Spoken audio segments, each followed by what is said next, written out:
Big pass இந்த போதி மரமா அப்படின்ற மாதிரி ஒரு இது வந்துச்சு. ஏன்னா பிக் பாஸ் உள்ள போன பேர் தான் எல்லாருமே வந்து பேசுறதோட எங்க அப்பா அப்பா வாசம் இப்பதான் புரியுது, இப்பதான் பணத்தோட வாழ்க்கை ரொம்ப முக்கியம்னு தெரியுது. இப்ப நீங்க சொல்றீங்களா யாரும் ஹர்ட் பண்ணக்கூடாது, அப்பதான் அந்த வேல்யூஸ்லாம் தெரியுது அப்படின்னு. அது வந்து ஏதோ ஒரு சாமியார் கூட ஒரு கோவில் மாதிரி எல்லாம் ப்ரொஜெக்ஷன் நடக்கல. ஏன்னா வெளியே நம்ம நார்மலா இருக்கோம், இப்ப எனக்கு ஒரு வயசாகுது, உங்களுக்கு ஒரு வயசாகுது, நம்ம எல்லாத்தையும் டே டு டே லைஃப்ல பாக்குறோம். பட் ஆனால் பிக் பாஸ்குள்ள போயிட்ட பேர் தான் எனக்கு வந்து புதுசாக ஒரு அறிவு முளைச்சிருக்கு, அம்மா அப்பா பாசனம் இப்போதான் தெரியுது, ஃபேமிலி கூட இப்போதான் ஸ்பெண்ட் பண்ணணும்னு தோணுது. இது எல்லாமே உள்ள பார்க்கும்போது இல்லை, ஏன்னா இத்தனாலும் உங்களுக்கு வேல்யூஸே தெரியாதா, இப்போதான் வேல்யூஸே தெரியுமா அப்படின்ற மாதிரி ஒரு ப்ரொஜெக்ஷன் இருக்குல்ல. இப்போ இதை வந்து ரொம்ப சரியான விஷயம் நீ கேட்டேன். இது எப்படி யாருன்னா ரொம்ப பழமைத்துவமா எடுத்துட்டு போயிடுறாங்க. நீங்களா சாமியாரா, ஏன்னா போதி மரமா, உங்களுக்கு இதுக்கு முன்னாடி இந்த முக்திலாம் கிடைக்கல, ஒண்ணுமே இல்லை, சிம்பிள். இன்னைக்கு சோசியல் மீடியால பீக்ல இருக்கிற ரீல்ஸ் என்ன, லாங் டிஸ்டன்ஸ் ரிலேஷன்ஷிப். நீங்கள் லவ் பண்ணுறவன் எல்லாரும் அட்லீஸ்ட் வாரத்துக்கு ஒருக்காவது வாட்ஸ்அப்லையும் இன்ஸ்டாலையும் லாங் டிஸ்டன்ஸ் ரிலேஷன் போட்டிருக்கேன். என் கேர்ள் ஃப்ரெண்ட் கூட இருக்குமோ உனக்கு இல்லையா, பாய் ஃப்ரெண்ட் கூட இருக்கும், அவன் ஊருக்கு போனா தான் நீங்கள் காதலிப்பியா. இதே தான் அங்கேயும் நீங்கள் யாரு கூடயுமே தொடர்பில் இருக்க மாட்டீங்க, யாரு கூடயும் நீங்கள் வந்து பேச முடியாது. அப்போ ஒரு செல்ஃப் ரியலைசேஷன் மாதிரி அது ஒரு நீ இல்லைன்னா தானே வருவாது, ஒன்றுமே இல்லை. நீ வந்து இன்னைக்கு 35 வயசுக்கு மேலே இருக்கிற எல்லா ஆண்களையும் கூப்பிட்டு, அம்மா தவறி போன ஆண்களை கூப்பிட எல்லாரும் இந்த வார்த்தை சொல்லுவாங்க. என்ன சொல்லுவாங்க, எங்கள் அம்மா இருக்கிறப்ப நான் எங்கள் அம்மா வந்து மதிக்காமல் போயிட்டேன், எங்கள் அம்மா வந்து என்னை சாப்பிட்டியான்னு ஃபோன் அடிச்சு கேட்டால் நான் வந்து வச்சிருவேன், ஆனால் இன்னைக்கு ரொம்ப சிரமப்படுறேன். இது 35-40 வயசு தானே எல்லா ஆண்களும், அம்மாவை தவற விட்ட எல்லா ஆண்களும் சொல்கிற ஒரே ஸ்டேட்மெண்ட்.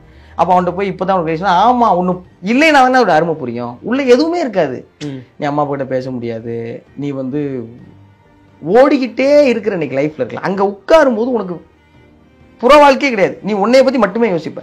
அப்போதானே புரியும். இப்போ எதுக்கு யோகா கிளாஸ் போகிறாங்க எல்லாரும், எதுக்கு மெடிடேஷன் போகிறாங்க, நம்மளை பற்றி நம்ம தெரிஞ்சுக்கிறதுக்கு. நம்மளை பற்றி நம்ம தெரிஞ்சுக்கும் போது தான் நமக்குள்ளே இருக்கிற அழுக்கு என்ன, அதை தொடக்க வேண்டியது என்ன, அதெல்லாம் புரியும். பிக் பாஸ் உண்மையிலேயே என்ன கேட்டால் ஒரு போதி மரமான ஆமான்னு தான் சொல்லுவேன். ஆமாம், நிச்சயமா ஆமாம்.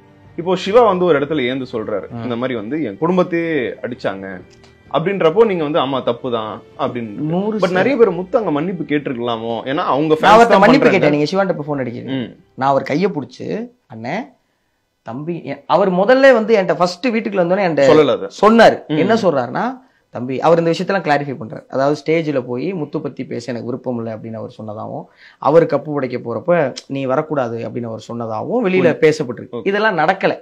அப்போ உள்ள வந்து என்ன சொல்றாரு, தம்பி நடக்காத சில விஷயங்கள் நடந்ததா வெளில பேசிட்டாங்கப்பா, அதெல்லாமே வந்து ஆமாவா இல்லையா மட்டும் நீ சொன்னா போனா, இதெல்லாம் நடக்கவே இல்லை, என்ன இதே இவ்வளோ சீரியஸாக எடுத்துக்கிட்டேன்.